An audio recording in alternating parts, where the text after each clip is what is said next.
All right, Uncivilized Vitality, and this is the packing list, packing video for the Wandering, the upcoming event, which is a 4-day, 3-night total immersion nature walk. We're going to try to simulate how, say, Native Americans in Michigan 8,000 years ago would have done the same thing, with a few exceptions, obviously. We're not going to use the same Stone Age or ancient type tools, but we'll go over that. So this list, we were going to do a workshop, a couple 3-hour workshop, but I thought maybe to save everyone the trip, we'd just put it on video, because we'd videotape it anyway, and people would be able to refer back to it this way. Normally you could use our Uncivilized Vitality packing list that has all of the gear by the 8 families of tools on the back, and it shows the first line, which is pockets and pouch, second line, which is bedroll, or just you're out for the day, possibly one night, and the third line, which is a full kit or a base camp, and how we normally do it. This is going to be a bit of a different camp. We're going to make some exceptions, or event campaign, some exceptions for modern equivalency as opposed to animal skins. We're going to use blankets, that sort of thing. But we're going to go through this and the justification why, and then we're going to have a little help setting this up, and I'll show you how to pack the gear at the end. So the first thing we want to think about when we're walking out there is our hierarchy of needs. And we're going to really deal with gear just for the 2 lower levels, physiological needs and safety needs. So we're not going to worry about self-actualization on this campaign, although you will learn some things about yourself if you manage to get through this. So the hierarchy of needs dictates physiological and safety needs are first. And for that, I guess I could have drawn an arrow. And for that, we're going to follow the rule of 3s. Right? And the rule of 3s is that you have 3 minutes to deal with any loss of blood or inability to breathe. So blood or breath. You have 3 minutes to deal with that. So that has to be a priority. And for that, we're always going to carry our Minimax med kit and our tourniquet, and we'll have a blowout bag and everything. And we'll talk about that. The next thing you have to deal with, you have about 3 hours before any loss or disruption of core temperature regulation becomes a problem. And you'll see why clothing, cloth, and covering is our main tool. Because we have to deal with that first. After that, you take a huge jump, and you've got about 3 days to deal with clean or potable water and getting quality sleep. Then you get down to weeks and months for food and isolation. We're not going to be out that long. So we're going to deal with these 3 minutes to days, and we use the 8 families of tools and fieldcraft, and this will be the gear that we take. So for clothing, cloth, and covering, how you're going to dress, just remember the 3 layers: base, insulate, and protect. Protect mainly from wind and rain and like abrasions, or like we're not going to do much bushwhacking. We'll be on somewhat of a trail, so you don't have to be too protective. That'll mean like a jacket and a coat, or maybe some long pants. Base layer, maybe because we're going at the end of October in northern Michigan, you might want to bring kind of a wicking warm base layer. And then your insulate would just be your either warm or cool, or your shirt between. For instance, I'm probably going to wear my shorts and my uniform shirt, and I may wear a long sleeve insulating shirt under it, but walking all day will keep me warm. I will have a base layer to put on to sleep in. Toward that end, there's a couple other options because the protect layer. You can bring a jacket or a hoodie. That's optional. You can bring gloves. Those would be optional. Won't mind if you take them. Everything else will be limited, though. You're going to be allowed or required 2 sets of wool socks. Okay? That means you can wear a pair while you're walking around during the day and swap them out for your sleeping pair at night. You can use both pairs for sleeping and not wear any socks during the day, but you have to have 2 pair of wool socks. You need some sort of sun hat, and then some sort of hat that's for sleeping in or to keep you warm, or you can use your buff. And then we're going to demonstrate all this equipment too, so you can see it. You're going to be required to bring 2 pocket morigamis, 1 standard size, 1 large. You'll get 3 blankets, or 1 blanket and a sleeping bag. You'll be required to bring 2 USGI sized ponchos, and we'll go over that. That will be your shelter. You're going to be allowed 1 sleeping pad, and then you can wear either sandals or minimalist shoes. We were going to go barefoot, but it has been pointed out to me over and over again that we might be really cold and, late October. So we're going to go with sandals or shoes, or moccasins. If you want to make some puckered-toed moccasins, right? Maybe we can make a video before then. I'll show you how to make some simple moccasins with leftover scrap leather from like Hobby Lobby. Cordage, we're going to be limited to 2 fast ropes, 100 feet of twine, and 24 feet of paracord. And I'll explain why when we show the material. Bottle bags and bowls. This is mostly around your water. You're going to be allowed up to a 64-ounce canteen and 1 cup. It could be a 40-ounce, could be a 27-ounce, could be a 1-liter Nalgene. As long as it's metal and can go in the fire to purify your water, and as long as your cup is metal. Then you'll be allowed 1 haversack, 1 pouch, meaning like a fanny pack or a purse, and then 1 possibles bag. And you don't have to have a possibles bag. Could be just a Ziploc or a little roll top, or I'll show you how to tie one up with one of your pocket Morgamis. You will be required to have a life straw. So you're going to have to purchase a life straw either from us at the gear room, or you're going to have to get one from Amazon. You're going to use that most of the weekend. Your cut and dig tools will be very simple. You're going to be allowed 1 multi-tool, so you can bring your signal or any multi-tool you want, and 1 knife that is a fixed blade is less than 3 inches. Fire and light, we will be issued 2 candles. You don't have to get your own candles. I'll give you 2 candles, and then you will be allowed a small fire source, meaning a miniature lighter on your person or in your pocket. That's for obviously for emergencies or just to light your candle, and that's it. So we won't be using ferro rods or lighters to start our fires on this trip. We're gonna have to make do with, we'll either try bow drill, not always the best, late October, the resources. We're gonna be doing flint and steel and natural tinder. You can bring, in sling and spear, you can bring a sling, right? Maybe we'll do some sling practice.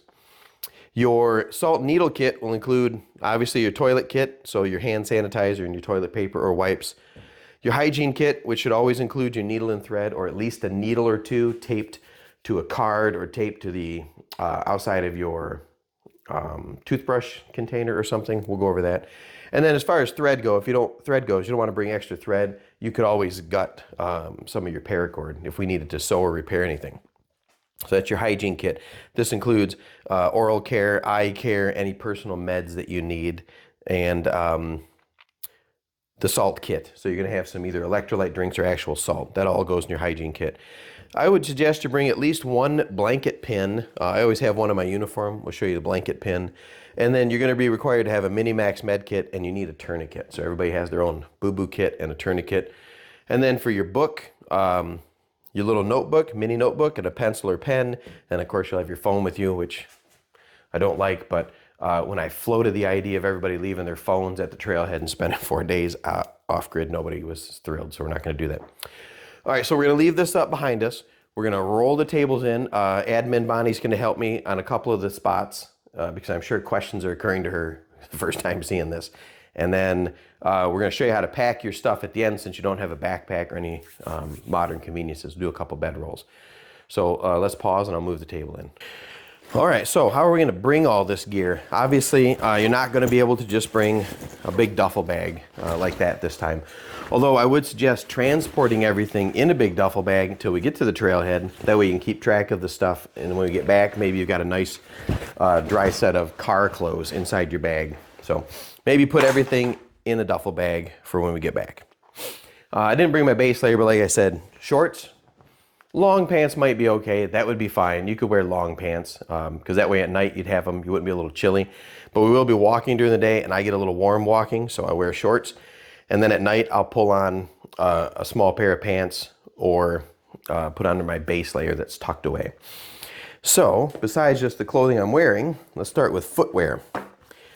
Floppy minimalist pair of sandals or moccasins. If you have to, you could wear some tennis shoes. Come on, mine are worn out. Just a pair of minimalist tennis shoes. Something that would simulate as close as you can to moccasins. You want to go barefoot the whole weekend? That's also fine. I probably will be wearing bringing my sandals, and I'll throw them in my bag, my haversack, or I'll just hang them from my belt. So you have to have some sort of footwear. A good option, if it does get cold, I'll still be wearing my sandals, but I will pair them up with a pair of wool socks. Even if the wool gets wet, it keeps your feet warm while you're walking during the day. Then at night, you put on your dry pair while you sleep on top of the pair you wore during the day, and then they'll dry out. So that'll be your footwear. You should have in your clothing another pair of wool socks for sleeping or for rotating. Even a pair of these sort of like neoprene booties to pull on at night. You just need something warm and dry for your feet.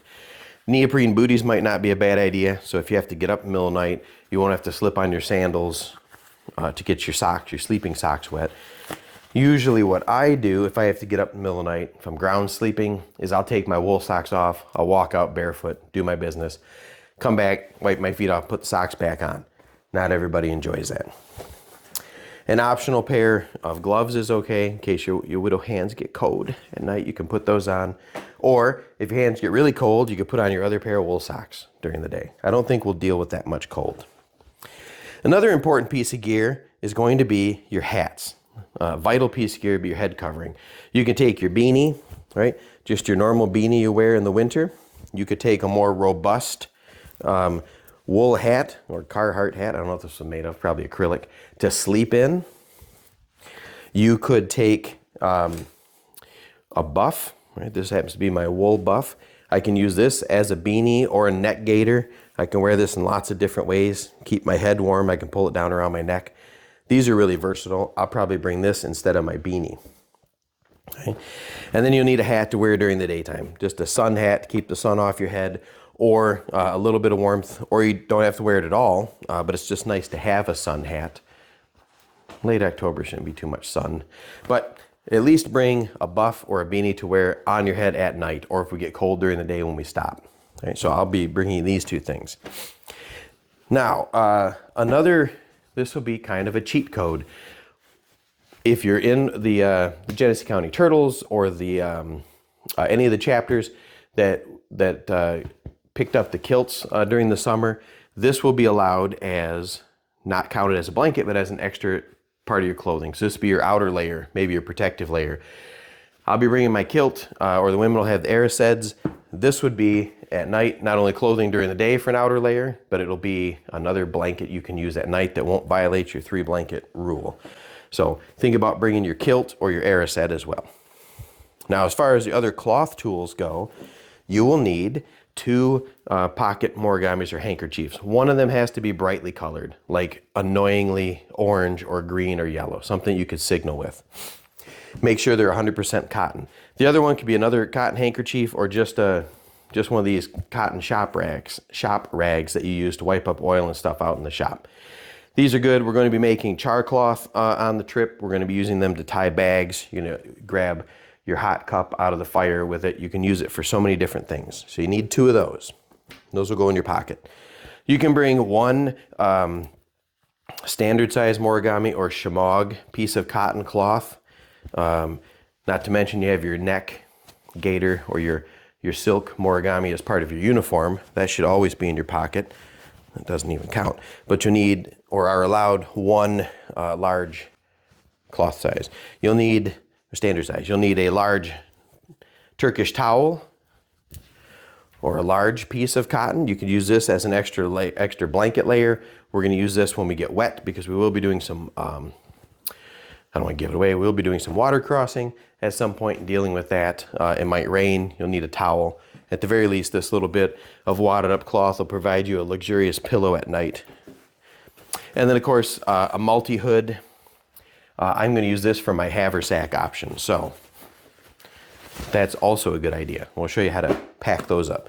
But you definitely need the towel, the 2 pocket cloths, and the standard. The warm hat to sleep in, a secondary hat for during the day. Bring your Arised or your kilt, and then your socks. And that's all the clothing that you're going to have along with you, so it'll be minimal. You'll be wearing almost all of it. So let's roll the table in and do the sleeping part. All right, now let's go over more of the clothing and covering tools. This would be what you sleep in. This would be the most of the largest component of gear you carry, because you're going to want to sleep comfortably. If you sleep well on the trip, you'll have a good time.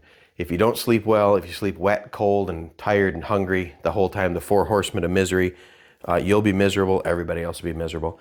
So we're going to build our kit around sleeping somewhat comfortably. Now, to that end, we will swap out a couple of modern things as opposed to animal skin. If anyone wants to, we've got a full cowhide in the room. Bonnie, you want the cowhide? Maybe. Okay, we have a giant piece of cow rawhide. Take that and sleep on it. Otherwise, bring a rolled up closed cell foam or one of these Z-rests. You will be allowed this. If you don't have one and you have an inflatable single person mattress and you want to carry that and blow it up, that would be fine too. I just want you to have something to sleep on, some kind of pad to insulate you from the October ground. So you pick and you bring it. Again, if you want to go real hardcore, you can just bring a browse bag. Just bring a big cotton bag that you can stuff with wet leaves and browse from the forest floor, and hopefully that'll insulate you. That is, from my experience, not something I want to do at the end of a day, so I'm not going to bring that. Now, here's a sleeping bag. Obviously, this is just in its storage bag. I could put this in a stuff sack and compress this down really small if I wanted to carry it that way, or I'll show you how to roll it up in the bedroll at the end, but we'll just throw it off the side for a second. I could take a sleeping bag and a blanket, or I could take 3 blankets, and then I'll show you how on the trip to sleep as warm as you can with 3 blankets. You can bring just a military surplus style wool blanket. These are somewhat scratchy, although I promise you, you won't care at the end of a day walking barefoot through the forest in minimal gear. You can bring one of these. They're kind of heavy. You could pick up an Afghan patu, which is a large wool blanket. Here's a couple versions. This would probably be my 2 blankets. A third option would be something like the Helicon Tech Swagman roll, which is sort of like a Whoopee on steroids. It is a blanket, all right? So it can be used as a blanket. It also has a zipper, so you can zip this into like a partial sleeping bag, right, to tuck your feet down into. So you can make a sleeping bag for other people. I can't fit in it, but that's fine. Not bitter about it at all. You can also use this as a poncho liner. It's got the hood. You could wear this as your outer layer if you get too cold during the day or when we stop. You could pull the Swagman roll out and use this as a wraparound blanket. Okay, they're a little bit higher tech. They do pack down pretty small, and they do pair up nicely with the poncho to make a pretty robust coat. If that's not going to be an option, you just have the wool blankets or the patus. If we happen to get cold during the day, there's lots of ways you can wear your blanket as a coat. You can just wrap it around, use your blanket pin in the front. There's lots of ways to walk around, and just wearing a blanket is surprisingly warm. The Native Americans walked around, their gear, their coat, their sleeping arrangements, their shelter, everything with just blankets. So that's why I'm going to encourage you to skip the sleeping bag option and bring 3 blankets. All right, so Swagman, patu, wool blanket, 3 wool blankets in any configuration, or a sleeping bag and 1 blanket. All right, so there's that. Now, let's talk about the main part of the covering. Is going to be the poncho. When I say 2 ponchos, I don't mean these, right? Not these. So it can't be those. It also can't be this delightful, I don't even know what this is. These kind of fold-up ponchos with the little snaps. It's got a little drawstring. This is not going to hold up, okay? And it's not quite big enough. I mean, you can make do. If that's what you have, that's what you have, and we can bring this. So when I say poncho, what I mean is this sized poncho, a USGI sized poncho. All right, fairly robust, heavy duty. You can wear this as your rain gear. We're also going to use these as our shelter at night. We're going to use one on the ground as our vapor barrier to put our blankets and our sleeping pad on, and we're going to configure the other one over top of us to make a shelter. You can snap 2 of them together and make a bigger shelter, so you could pair up with someone. I'm going to show you lots of different configurations and uses for the shelter, or for the poncho as shelter, on this trip. These are the modern equivalent of having an oil skin or a piece of tanned hide that you would use as an all-purpose weatherproof blanket. You will need 2 of these. We do have some in the gear room that we can loan out, but you're better off going to a surplus store and picking some up, or looking around on Amazon for sales. You will need 2 of them. They're a little bit heavy, but I'm going to show you how we'll incorporate these into our bedroll at the end. Another option besides the poncho, and some of you might want to try this, I have a couple of these in the gear room. This is an old Soviet plash palatka, which is a rain cape. So it's just a big square of waterproof canvas. I've modified mine and put a pocket on the inside and a couple of little details. This is a blanket and a poncho. So you could use this as a rain cape during the day and then as a shelter at night or as an extra blanket or ground cloth. If some of you want to try the Plash Palaka rain cape instead of one of your ponchos, just want to try that on this adventure, that would be fine. I've used it before. I like it. I will say it's by itself, it's as heavy as both my ponchos and a blanket, so it's kind of a trade-off.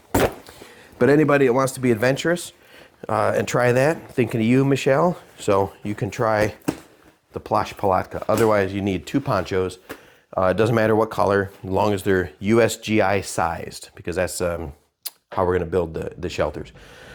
All right, so there's the personal clothing and the sleeping stuff that we've checked off, and let's go to the next table. All right, now let's talk about the gear that we're going to bring. So, hopefully you're watching this at home. Bonnie's got the same questions you have. Hopefully, she's been thinking of questions. So let me go through this. We're not going to take water filters. So I know that some people are concerned about that. So there'll be no water filter. We will have group filters like these little Katadine hikers on our Manitou Island trip that's coming up in a couple days. But on the Wandering, we won't be taking filters. We will be stopping and centering most of our walking and resting on getting water. So we have to stay hydrated during the day. You will need a steel canteen. This is my 40 ounce and a nesting cup, right? That's all you get. This is going to be our pot to boil the water and put it in here through our cotton tools and filter it. Or, as a modern convenience, and in the interest of sanity and people not getting the bubble guts on the 3rd day, everyone has to have a life straw. If you don't want to boil the water and cool it off each time we stop, you just want to lay down, use your life straw and drink right out of the river, that's fine. Now I will say these life straws are one-time use items. I don't mean one drink, I mean just one trip. So after you use it up, get rid of it when you get home. And we'll show you how to use them as we go. So that's going to be the question for the water. I know that one was coming up because Michelle had asked me. Any other think of on water that I had missed? Well, you mentioned that the canteen could be 64 ounces. Yeah. So, do you know, is there a canteen that will nest with the cups that's 64 ounces? Do they even make a 64 ounce? I think they do make a 64 ounce nesting cup, but by that point you're talking small bush pot. And I could have brought, we do have the growler, the 64 ounce. It's basically the clean canteen, just bigger than this. Mm-hmm. But if you want to carry that much water all at once, maybe you're a little nervous about water. Mm-hmm. With your life straw, you want to go to a bigger canteen, that's fine. Then the nesting cup, we can just fill that with other gear. I will point out that I'm going to bring a little bag in my food bag as well for my salt needle of electrolytes. So I've got these, let's do a shameless plug for Element. Those little Element teas, the Element salt packets I have, lemonade and citrus and chocolate. I'll usually bring a couple of those because electrolytes will be important while we're hiking and being out, or you could just pour some salt. What else I got in here? I got a few little mints, and I've got my spruce gum that only I seem to like. But I have a little packet of electrolytes to go with my water. You want to talk about food first, since we were just talking about that? Yeah, so are you putting any restrictions or suggestions on how much food? 2 Ziplocs. 2 Ziploc bags. Okay. Which will not count your bag meals. So if you have a bag meal, like 2 bag meals, which I don't think anybody's too excited about, but you get 2 Ziplocs worth of food. As much food as you can stuff into 2-gallon Ziplocs. Mm-hmm. So start thinking outside the box and thinking of nutrient-dense foods that will keep without refrigeration or without much refrigeration that'll fit inside 2 Ziploc bags. And that wouldn't count your little bag of drinks maybe. I assume that because there's no stove or propane on this list, that if you have food that needs to be cooked, it will have to be cooked on a fire. Yep. So I have to cook on a fire. So that would make me try to plan out foods that don't have to be cooked or necessarily boiled. The bag meals can work. It doesn't take much to boil enough water a cup of water to have a rehydrated meal or to make some soup. We'll probably drink a lot of hot water. Teas are a good idea. My food bag would be full of teas and those element drinks. But anything that requires extensive cooking, and this everybody will be disappointed, steak and food we can roast. I might sneak a steak in my bag, but I'll freeze it solid and I'll cut it into pieces frozen, and it'll be in the middle of my clothing to stay insulated, and then I'll just have to eat that probably the first night or the second day. And we will show you another thing. I'll show you if you have food that has to be refrigerated. One of the things we'll learn on the wandering is how to preserve that overnight or on the hike. But 2 Ziploc bags for your food. Speaking of bags, I did mention a possibles bag. That just means a little roll top pouch you can keep your small things in if you don't have pockets, or just commandeer an old, like I think the Swag Man came in this, or just a little net bag. So you could grab some sort of little bag to keep your food together, your drinks, your life straw, and some of this little stuff. So a little possibles bag wrapped up is a good idea. You can also use one of your handkerchiefs, your pocket origamis, to make a little poke, and I'll show you how to do that.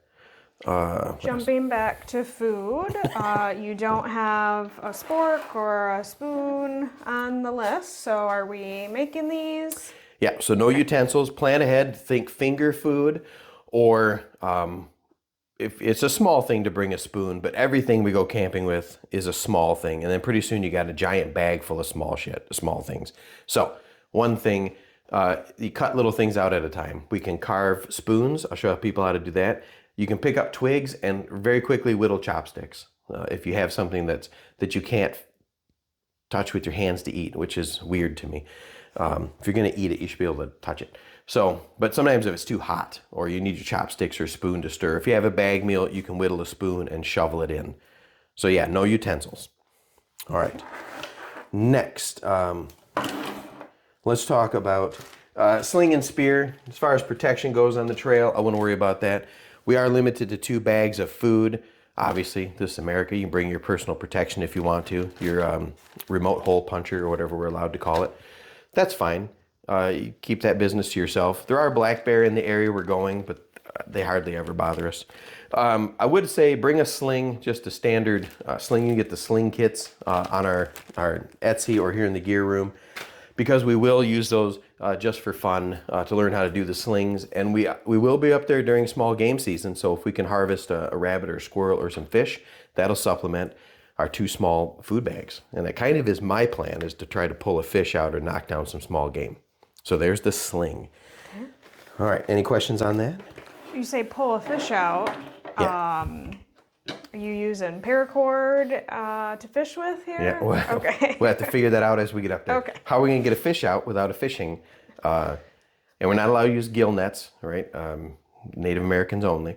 But we can use, we can make hooks out of our needle, which I'll show some people. We can make fish traps with sticks along the bank. There's lots of ways to harvest fish, or at least try to harvest fish. All right, okay. That would be food. And let's talk about some of the tools we use. Cut and dig. You'll be allowed to bring your signal or your multi-tool. That'll be my backup knife. And then this is my Essie Azula. This is about as big a knife as we're going to be allowed. So probably you're going to want to find a small, let's see if I have another one on me.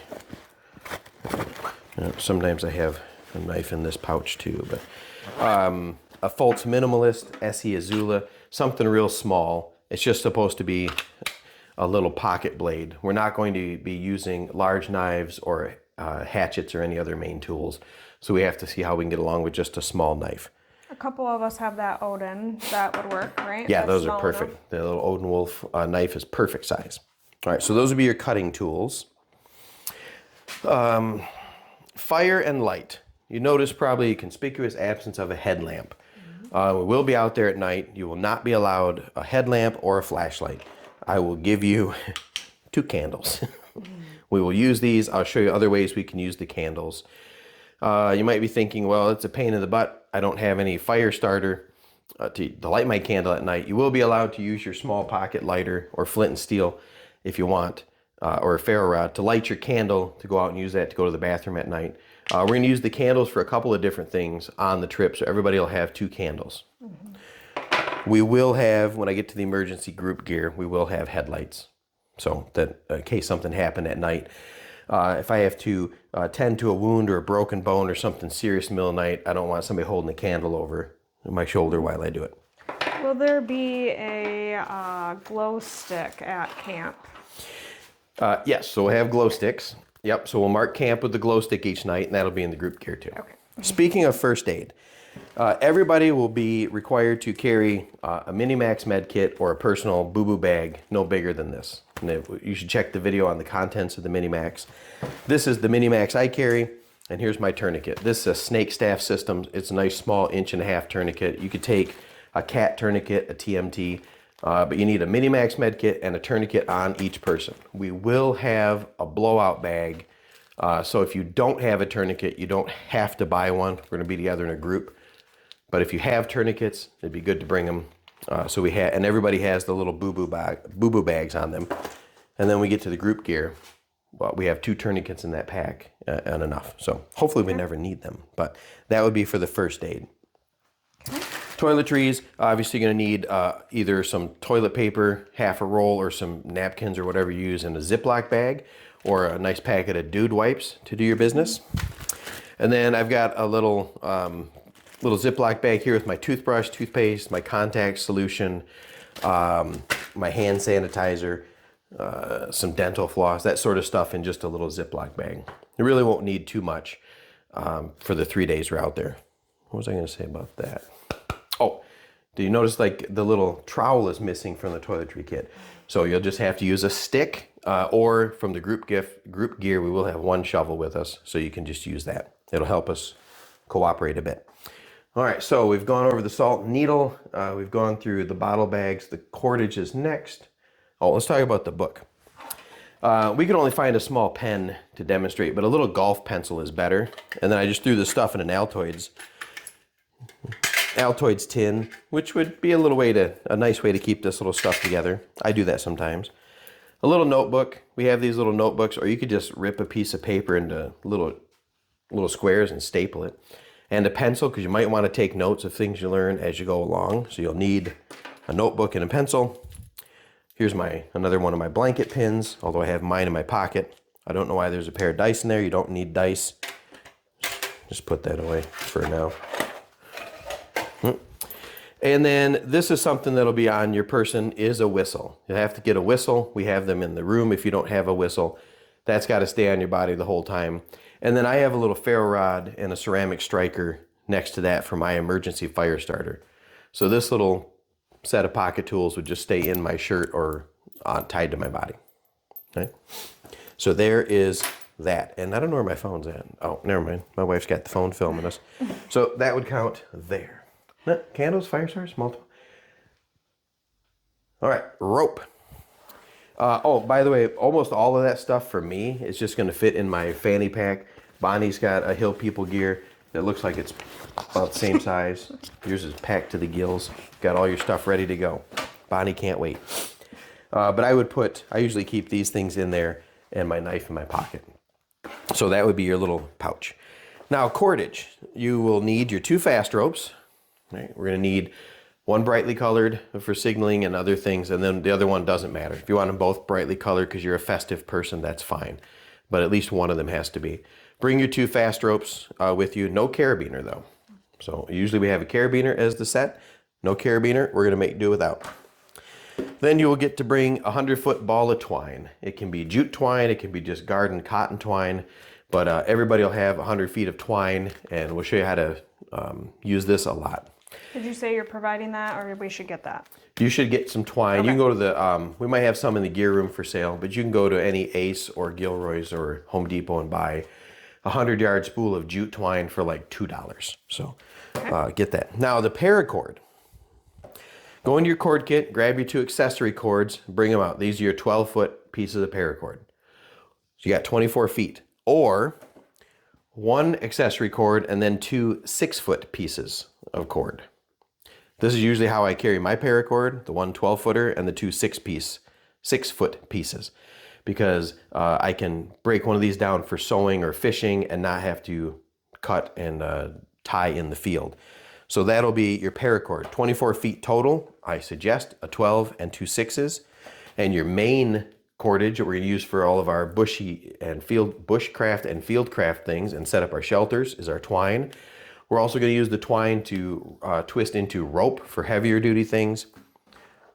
But for emergency purposes and just to be safe, make sure we have our fast ropes because we can use these for shelter or if we have to make litters or water crossings or up and down any hills. Can those be used to make your backpack?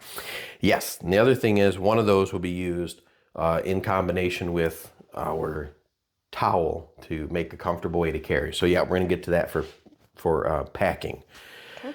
All right. Any questions on personal gear? This is one of the things we should have done the Facebook Live that Rendell likes, because then we could have... YouTube Live, yeah. Yeah, YouTube Live. What about, so going back to clothing, I'm anticipating questions about, could somebody show up with multiple layers on to start with? All right. So uniform shirt, yeah. Pants or shorts, yep. Right? And then probably your base layer separate, right? Yep. And the base layer could just be a t-shirt even if you want. Just something dry to put on to sleep in at night or something to layer on if the day turns cold. Mm-hmm. Yeah. Yeah, but don't wear long johns and a t-shirt and a uniform shirt and a zip-up hoodie and a jacket and a pair of sweatpants over. You're gaming the system a little too much. That's the whole point, the wandering, why we picked up the Aeroseds and the kilts earlier in the summer. That is going to be your variable outer layer. Okay. So we'll see how that goes. Coming back to the moccasins, I did check. Doug suggested looking at Scouts of America, and they do have those kits on there that were relatively cheap to make the same moccasin. So you could get a kit and make it too. All right, yeah. So we can you can pick up a kit. I'll try. I thought we had a video on moccasins from back a couple years ago, but I'll look, maybe make a new one. Moccasins are pretty easy to make. This would be, the wandering is a good chance to experiment with your footwear. We're only going to cover between 10 and 12 miles over the 3 days, so we're not going far. We're just doing the experiences along the way. And it's a intermediate difficulty hike in the terrain. Weather should be good. So this would be the time to experiment with things. One time I took a pair of wool socks and put the bottoms in Plasti Dip that you use for tools to make a pair of moccasins. It was a terrible idea. They were slippery. My feet were sweaty. It was gross. It just didn't work. But that's how I tried it out. So now I know I'm just going to go barefoot, or I'll wear my sandals or my moccasins with a pair of socks. So lots of different options. This is the time to try it out. This is a good point in the video to point out. We will have probably two drop stations along the hike. So you can go with this little bit of gear, even less than this. And if you want to, if something happens and you're like, nope, not for me, and you bail out on day 2 or 3, perfectly fine. There'll be spots we get along. Maybe you brought the extra layers because you're, like Bonnie said, you're trying to game the system. And then you decide, hey, I don't really need these by the second day. We will be walking past one of the parked vehicles. We can either leave gear or pick more gear up. As a matter of fact, with our 2 food bags, we're probably going to do a resupply. So you'll take one of your food bags the first night, and then at the end of the second day, right before evening, we'll be able to resupply from our drop point halfway through. And we'll leave a vehicle in the middle with the rest of the food. That way we don't have to carry it. Okay. So we'll be able to do that. You mentioned doing a char cloth situation. So are you saying that one of the 2 pocket morigamis should be one that you aren't worried about? Oh, yeah, that's a good point. Don't bring anything sentimental. Yeah. So if you have a handkerchief that you got left to you from your grandfather, don't bring it. Don't bring that one. Come to the gear room, get one of these, or go to, where's that the boys go? Menards. They always have 100% cotton handkerchiefs for sale for like $1. Just get a brightly colored one or a plain one, because we're definitely going to be using one of them up. And we'll have in the group firebox, I'll show you, but we'll show you how to make char cloth with little Altoids tin. And then we'll use that char cloth to contain our fire. We'll make a firebox and carry embers with us so we don't have to hopefully light fires every night or every time we stop. The fire keeper will be in charge of that. or making more char cloth each time we use it up. All right, I think that's good for gear. Now let me go over some redundancy for safety through the group gear, and then we'll get down to the packing part. So let's switch up. It's the magic of editing. The table just appears. So. And go. Okay. So this would be gear that the Native Americans, or this was complete immersion. We'd be doing everything with like leather, hides, and that sort of thing, or just dealing with it. But a lot of that would require bushcraft. And I don't like to do too much intense bushcraft when we're out in the woods because that uses up resources and kind of impacts the land that everybody shares. So that's why we're making some of these allowances, take the stuff with us. This gear will be stuff that the group will use, but we don't need everyone carrying a saw and a shovel and a bucket and a fire. It's just too much if we work as a group. So first thing will be, so everyone knows, we will have a march kit. We will take this with us. We'll take turns carrying it.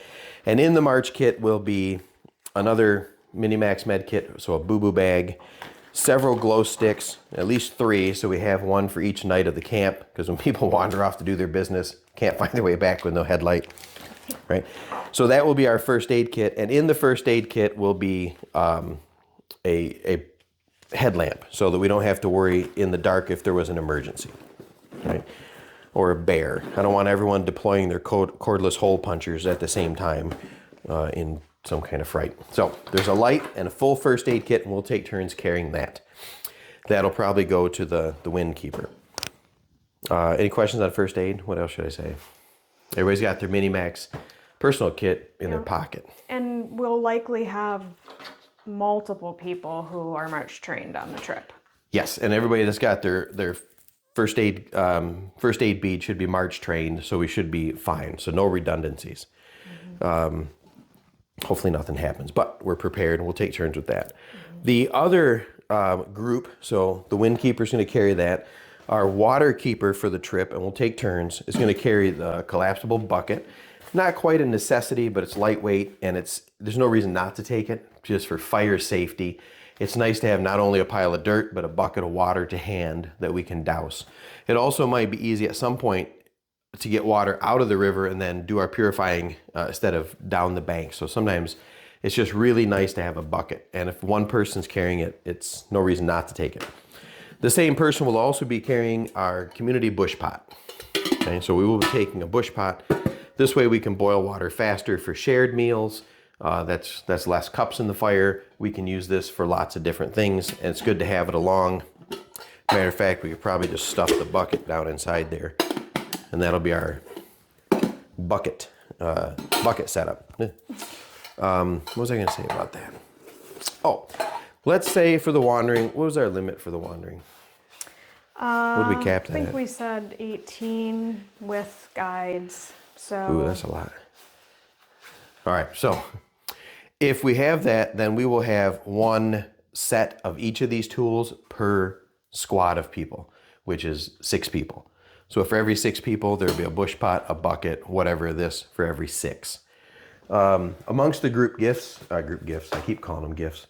Amongst the group gear will also be the earth keeper for the day will be carrying and in charge of the map. We will not be taking a compass. It's a fairly easy trail to follow, and we are hemmed in quite a bit. We'll be together. We have the whistles. I feel pretty comfortable taking a group out there. I know you're not supposed to go in the woods without a compass, but Native Americans never had a compass, and they were fine for thousands of years, so I think we can do it. And we'll have a map just so we can spot check. Probably have 2 maps, or like I said, 1 per squad. We will also take, again, just for the safety and redundancy, a folding saw, and somebody will be carrying one of our shovels that we like so much. I don't see an axe, so we're gonna get by without an axe. Yeah, we're gonna. We have a sharp shovel. That's right, because we have the badger. We can limb trees. Okay. We won't be splitting giant logs, but that's gonna be part of the fun, is getting enough firewood with 1 small folding saw, or by hand, or with the badger. And it'll help people be more resourceful and a little more conservative with their wood burning. We're not gonna be chucking big logs on because we have so many tools. And then the fire keeper for the day will be the person carrying one of these small kits that will include, oh, why is that down in there? Oh, that's extra char cloth material. There'll be a couple of pieces of flint or chert, a little striker in there. I might need to get some new chert, right? And we'll use this to make our fire, just a flint and steel. There'll be a little tin that goes in there that has the char cloth in that we can catch a spark and make our fire. And then I'm gonna bring probably a couple of pieces of bamboo, or we can make some in the forest and show people how to keep an ember alive all day as we walk, so we don't have to start a fire each time. But there'll be a fire kit, and this is just a leftover piece of bandana that we made char material out of. All right, so that will be the fire kit, and we will use that. So that would be the group gear, the redundant. So we will have a shovel for emergencies, putting out fire. We will have a saw, a map, first aid, the containers, and fire kit. It's just that not everybody in this group needs to carry all the, that's too much, be redundant. All right. Safety will have a signal if we need it. Yep, so you'll have your whistle on you. I mean like phone signal. Phone signal. If there's yeah. an emergency, we should be able to get phone signal. Shouldn't be that big an emergency. I mean, at most, we should, I shouldn't speculate. Maybe if somebody goes down the hill, a broken bone, maybe poison ivy, a little indigestion or something. But again, we'll have those checkpoints and you should be able to bail out or get to safety at some point on all 4 days or all 3 nights. So we won't be more than 2 miles from help. Mm-hmm. It sounds like to me that this is going to be a great camp to rack up these keeper beads, if you haven't. Yeah, you'd be able to knock out... if they switch day by day who's doing it, you might be able to get a couple keeper beads. Should be able to do that pretty easy. Yep, you have a wind keeper, water keeper, fire keeper, and the shovel and saw and the map be earth keeper. So we'll be able to do that. And that's just people carrying the gear. And it'll show you a lot of times if you can coordinate with a group campaign, there are smaller individual versions of these things, but not everybody needs to carry everything. So we can go in a group. So the wandering will kind of help us establish that. What else could you get? You probably could get your long walk bead on this if you spent, I know it's not in a single day, but if you spent the entire weekend walking, because it would be enough to get your long walk bead on this one. Yep. All right, let's try to pack on. Orienteering bead with the map. Although we wouldn't be able to do the compass part. All right, we'll do that maybe on Manitou. Yeah, let's switch out and pack now. Okay, now we're going to show you how to pack all of that stuff. And then after this, I'll show you the rest of the gear in your haversack. So we'll do another little pause and stop. Bonnie and I are going to do 2 different sort of versions. If you have a roll-up type of spongy mat, I'll show you on my version how you can roll it up in the bedroll. Bonnie's got the accordion style. She'll show you how to lash that on the outside of the bedroll. We're going to show you how to tie that with either 2 6-foot pieces of paracord or your 12-foot accessory cord and a fast rope. And I will show you on mine how to use your towel as a more comfortable strap if your bedroll feels a little too heavy. And then on the outside, you'll put your secondary poncho. So that's just a fake poncho. Mine's a fake poncho since we're using them. But we'll show you how to put that on the outside. So your basic bedroll can go 1 of 2 ways. Bonnie's got 3 blankets, and then I've got a sleeping bag. She's also got her hat and socks. If those are going to be dedicated to just sleeping, instead of carrying them in your pockets or on your person, if you know by the second night, while it really wasn't that cold during the day, you'll be able to roll these right up in your bag. So first we'll start by laying out our gear. Bonnie can lay out her blankets, and I'll lay out my blankets. Right in the center of your shelter poncho. It doesn't matter which poncho is your shelter. You might designate one or the other, but I have the sleeping bag, which is going to be a pain in the tuchus, but we're going to lay this out anyway. Another option you could consider is maybe leaving one of your blankets out for, if it's getting cold during the day, so you don't have to stop and undo your whole bedroll. But I really don't think it'll be that cold while we're walking, so it's probably safe to put your blankets right in your bedroll. Matter of fact, I'm going to put my blanket in my bedroll here. You want your blankets to be laid in the center with a little bit of spacing on your poncho all the way around. So you don't want your blankets folded too thick in the middle. So Swagman's a... See, that would be an option. If you have the Swagman, it packs down into that little pillow configuration too. So there's all sorts of options here. But basically, this is the way it'll work. So Bonnie's got her blankets laid out, overlapping, puts her hat and her socks in the middle.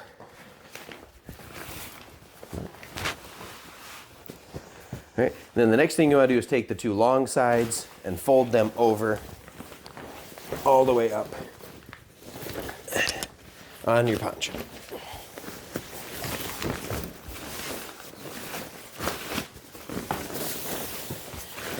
And the goal will be, if it does rain, to keep your bedclothes from getting wet. And there are other ways to do this. I'll show you one more version afterwards if you don't like doing this envelope style, but we can show you how the different amounts of gear go together. So once we've rolled those in and they're tight to the center, we'll fold this bottom flap in. And then you're going to roll your sleeping bag up. And there's a couple different things you can do here. You can, I don't know if Bonnie wants to do this option or not, you can put your fast rope right across the middle of that, either doubled up or opened up, and we're going to roll it up right in the bedroll. I'll let you do that one. Double or open? I better do it open. You might need a little more. You could probably get away with it, but somebody might need a little more. Okay. All right, then you're going to roll your bedroll just as tightly as you can. And mine's going to roll a little less tightly than Bonnie's because I have the sleeping pad and a sleeping bag in there. And when you get up and you're about a foot or so, a foot and a half from the top, take that extra loose part of the top and fold it down so that the loose end gets rolled up in your bag, in your bedroll. All right, once you've got this big roll, you're gonna have to tie that closed. And like I said, I've got two 6-footers and Bonnie has got the 12-foot. And there's several different ways you can tie this. For right now, Bonnie and I are just gonna tie a square knot around here. The better knots to tie, you'll learn about those at camp.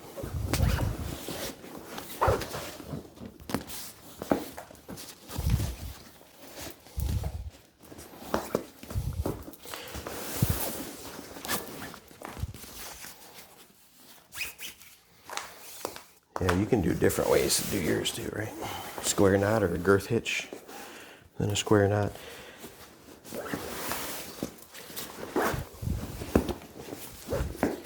You'll do your best on the first night, and then of course the rest of the wandering, learning how to tie better knots and more efficient ways of packing your bedroll will just be part of the process.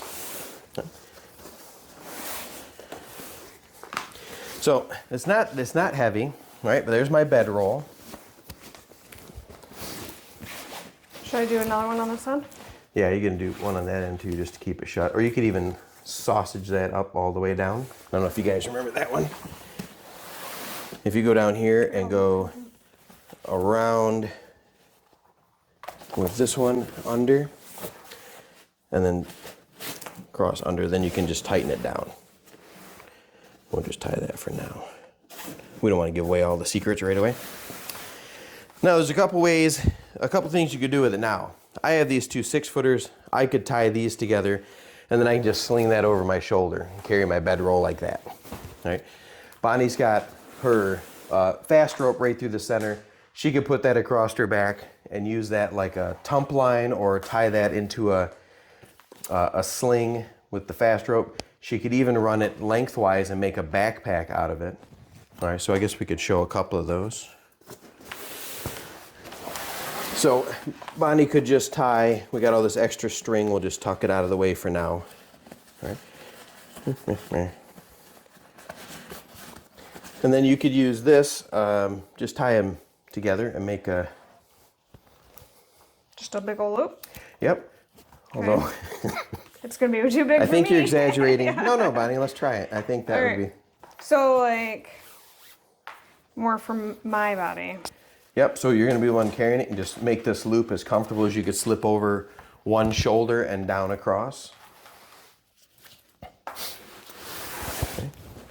Yeah, and then you'll carry it. You will find during the day that you'll have to reconfigure and switch this out a few different ways because it's not as comfortable as carrying a backpack with wide straps. And I'll show you a couple fixes. Bonnie would then take maybe her pad and lash that to the outside with this extra string and her poncho as well, so it's accessible. Another way you could, oops, sorry, spaghettied you.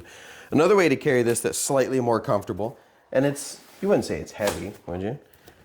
It's lighter than a backpack. Now yours is, Yeah, this is lighter. yeah, yours is heavier than mine because you have 3 wool blankets in there, so you have to account for that.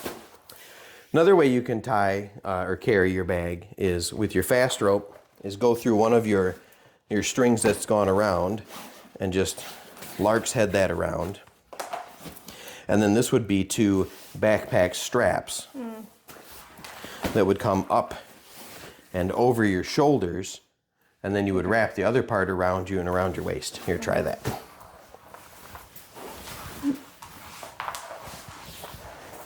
Yeah, so you can pull that all the way up and then catch the bag, and then there you go.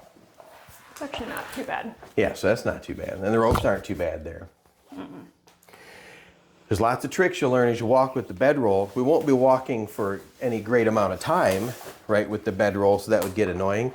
But you could take your pocket morigamis or your shemagh, roll that up into a donut, put it across your shoulders under the straps, and that's actually really, really comfortable.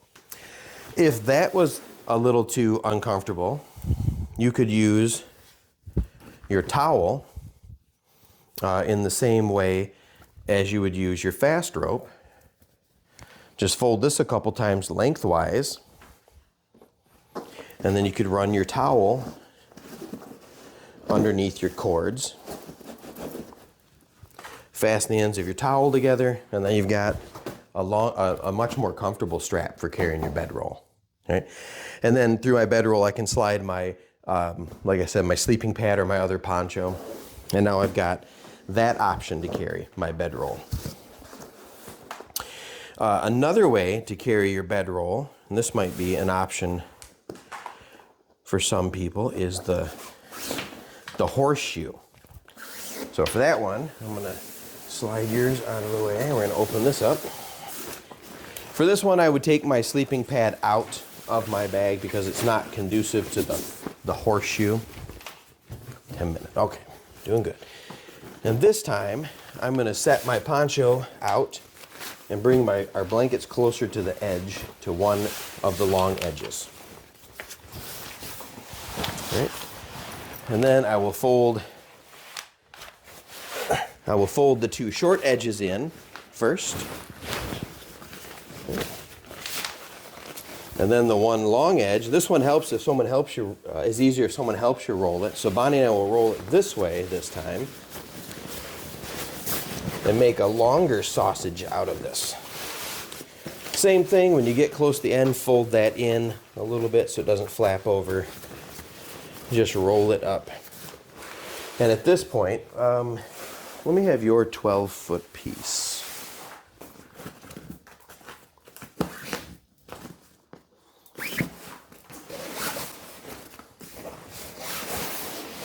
So I like to carry it in this horseshoe style sometimes because maybe I'm using my fast ropes for something else. What kind of mess going? Or my towel is, wet, or for whatever reason. You'll see that this horseshoe is a fun way to carry this as well. So now you take one of your accessory cords. Do we have a loop? Yeah. Yep.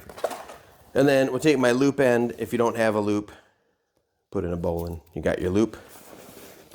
You tuck that around one end, about a foot in. Run the rest of your cord through that loop. Tighten it up, go down about a foot, and the same thing. When your cord comes under, it goes under your standing end so that you can reverse tension and work your way down the midline. Put another one right here, and then we'll do 2 more. Reverse the tension all the way down, and that last one you'll just tie off. This one right here? Yep. Yeah, just tighten up and tie it right off.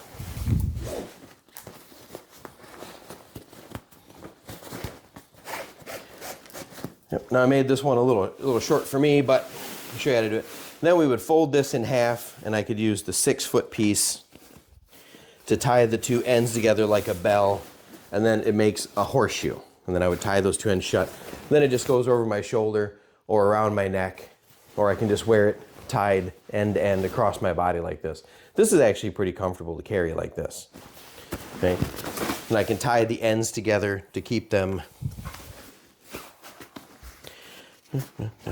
over my body. And this would be, I could tie this with a fast rope. Now, of course, we just did this fast, so these are not hitched real tight, but this is just for demonstration purposes. One of the things we'll do on the trip is show you lots of different ways to carry your gear. But holding those ends together, now I can throw that over my shoulder. And I'm not worried about, poor microphone. I'm not worried about that slipping off. So now I can carry my bedroll around like this up on my shoulder. Right, my haversack on the other shoulder, and everything is fine. Lashing my sleeping pad to that, I would just lash that along one end or 1 foot of the horseshoe, if that makes sense. I would just lash it to that side, maybe behind me. So that's one way to carry that. All right, so I'll use the horseshoe, and then I'll get the haversack, show you the gear that goes in that real quick and what it would look like to carry these things, so that everybody's not worried that it's gonna be too heavy. All right, 1 second. All right, the rest of the gear, most of that's gonna be in my waist pouch. My knife will be on my person or in my pocket, most of this stuff, my ID and everything. And I got a few little odds and ends. If I don't have a little drawstring bag, I can put my twine and my candles, my drink kit, my wipes, toiletries, my life straw. I can set that all in the middle and make one of those little pokes that we've learned about so many times, right? Just tying the ends of this little handkerchief together, and use your brightly colored one, because then if it falls out or you're rooting around in your haversack for something, you'd be able to find it immediately. Hat goes on my head. Now, instead of a haversack like Bonnie's got with that Hill People gear, or a dedicated haversack, I'm going to probably use my hood. And into the hood, I can throw my little Possibles bag, my water bag, and we've all seen this trick 100 times. I roll that up, get that up over my shoulder, get my bedroll up over the other shoulder, and I'll be ready for the walk. It's not as convenient as a backpack, but this is not heavy at all. So stuff. Poor microphone. Sure. Here, let's put this stuff on. Bedroll. Oh, you can do like the horse collar. Yeah. Sure.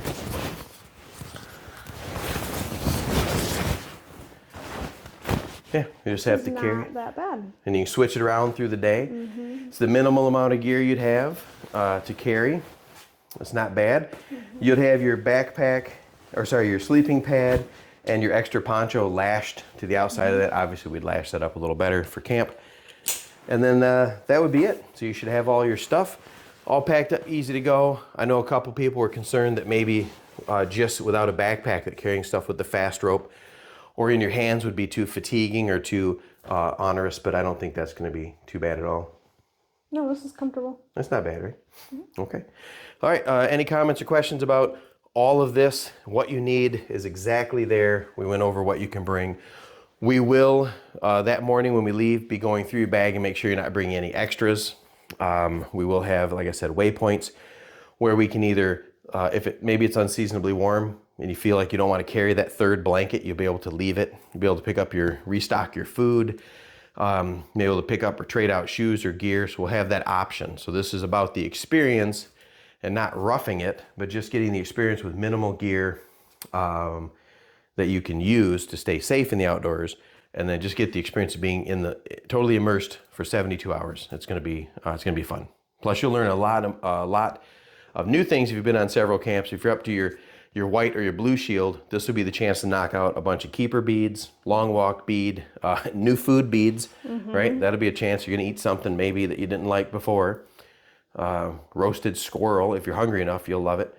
And I'll show you a whole bunch of new shelters and configurations with just tarps, Then moving forward after the wandering, it'll give you many, many more options for cutting down your gear because you'll feel more comfortable when you go. Morris Kahansky always said, the more you know, the less you carry. So we'll see how much we know after this. All right, that's it. Is that it? That's it. Okay, that's it.